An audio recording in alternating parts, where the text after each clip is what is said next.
If you're a parent with a kid in middle school or high school and you don't know what these are, there's a good chance your kids do. They're nicotine pouches. They look like this. Zyn is the runaway brand in the United States. In Canada, it's this, Zonnic. Is that a pheasant? Is that an eagle? Is that a falcon? Oh no, it's a little sugar glider coming straight to my lower deck. People are just saying that they just give you a really good head rush. Oh yeah. Time to take a little trip to Zimbabwe, you know what I'm saying? They were pitched to regulators as a way to help adults quit smoking. But that's not entirely how things have played out. The way that this was presented is it was for the purposes of cessation. In their marketing and their approach, it exists in a completely different way. We were duped. So how did nicotine pouches become so popular so fast? And why are some so worried about them?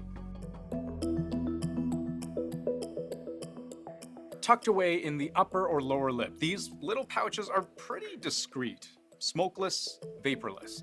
As you probably guessed, they deliver nicotine orally instead of through the lungs like you do with smoking or vaping. But similar to smoking and vaping, they cause a rush of adrenaline, ramping up your blood pressure, your breathing, your heart rate. Good morning, boys. Popping a little.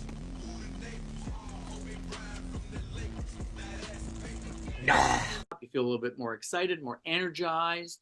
You might get a buzz, a euphoric feeling. A feeling of contentment. Wow, I've never felt like this before. And that's the nicotine hitting your dopamine receptors. Now, there's no tobacco in these things. It's just nicotine powder and a few other synthetic ingredients to add texture and flavor. One of these gives you about the same amount of nicotine that you'd get in one cigarette. According to Health Canada, they're usually recommended for adults who smoke 25 or more cigarettes a day who want to quit smoking. If you use about 5 to 10 of those pouches in a day, you could get the equivalent of what you'd smoke in about a pack of cigarettes. Zonnic was approved in Canada last year. Zyn has been available in the US since 2014. But in 2019, the FDA loosened the rules around how these products could be marketed, and their popularity skyrocketed. According to the US Federal Trade Commission, sales of nicotine pouches doubled from $453 million in 2020 to more than $1 billion in 2022.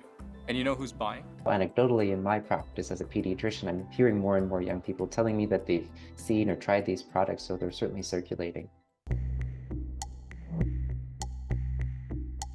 All right, so today is my boyfriend's birthday, and he does not like sweets of any sort, so we're gonna make him a Zyn birthday cake. That's pretty cute.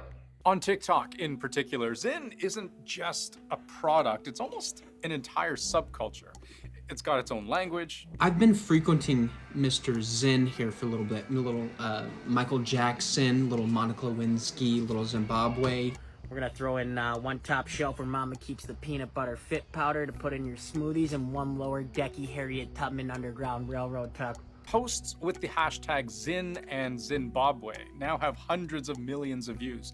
And there are a whole slew of accounts like this that are, quote, just trying to make a Zynference in the world. It's not just random anonymous accounts either. So a boy that one of my daughters was dating, New Year's 2020, was at my house, and he pulls this out.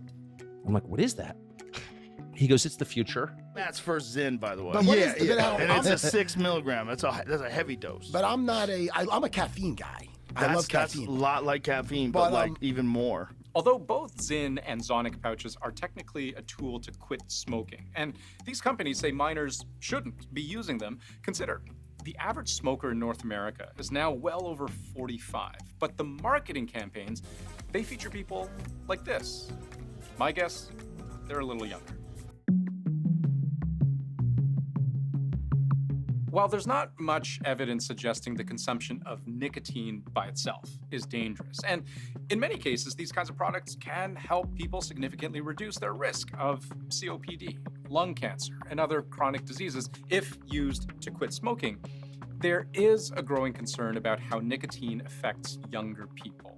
There are concerns that the early consumption by teens of nicotine pouches, particularly in large quantities, would predispose kids to potential problems learning and problems regulating their emotions, and perhaps mental health issues. Starting around the age of 10, or when puberty kicks in, and until our mid-20s, our brains go through massive changes. This window of what's called heightened plasticity means you're able to learn, grow, and adapt really quickly. But you're also much more affected by what you take in. That includes drugs, and nicotine is no exception. Studies suggest it can harm the development of the parts of the brain that control attention, impulse control, learning, mood. And of course, the more nicotine you consume, the faster an addiction can form. This is for the girlies who can relate. If you know what these are, then you probably have a boyfriend who's addicted but doesn't want to admit it. Nicotine is a very addictive substance, whether it comes in a cigarette, e-cigarette, or nicotine pouch. It has very similar effects on the body and brain. We can see that there are patterns of addiction emerging with as little as a few weeks or months of use. When nicotine replacement therapy, so nicotine gum, lozenges, patches, when they first came onto the market in Canada, they were sold by prescription only. These companies had to go through rigorous testing and clinical trials to prove that they were safe and that they would actually help people quit smoking. And their advertising was focused entirely on that goal. Admit it, you still find me tempting. Sometimes. You're thinking about me now. I'm thinking about Nicorette to stop smoking it. Nicorette? But you want me. Not anymore. Eventually, the regulations were loosened, and these products moved from being behind the counter to being in pharmacy aisles. Zonnic pouches were pitched to Health Canada as just another option in this list of smoking cessation tools.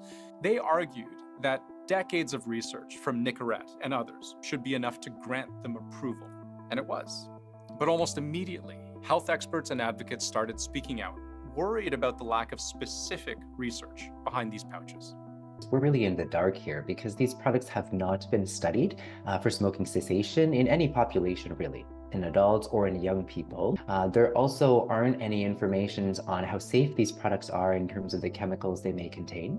And here's the thing, those natural health product regulations that Zonnic got approved under, they don't list a minimum age requirement, which hasn't really been a problem for something like Nicorette gum, which is used almost entirely by adults trying to kick a bad habit.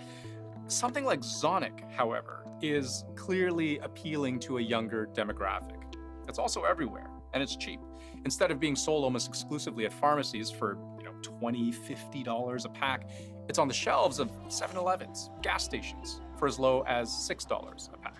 They are regulated as natural health products, meaning that the controls for these products are not like tobacco products and are not like pharmaceuticals. So definitely easier use and purchase. But one of the biggest problems for politicians right now is who's running this show. Both Zyn and Zonnic were recently bought by Big Tobacco.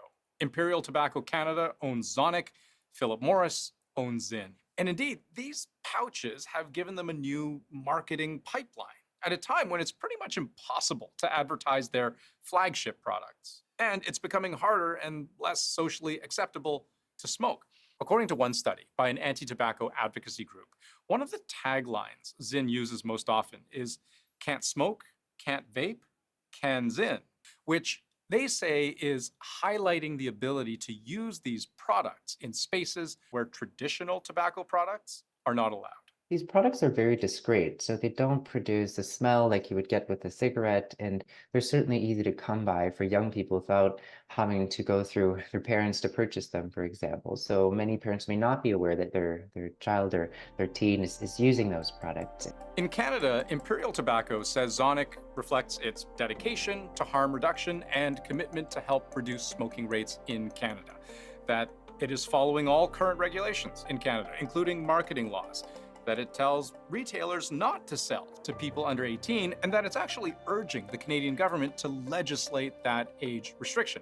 But if I try to find a warning on this package, I actually have to peel back not just one, not two, but 3 layers of this sticker. And then it's in really fine print. I kind of have to squint to read it. Do not use this product if you are under 18 years of age. And the word addictive is nowhere to be found.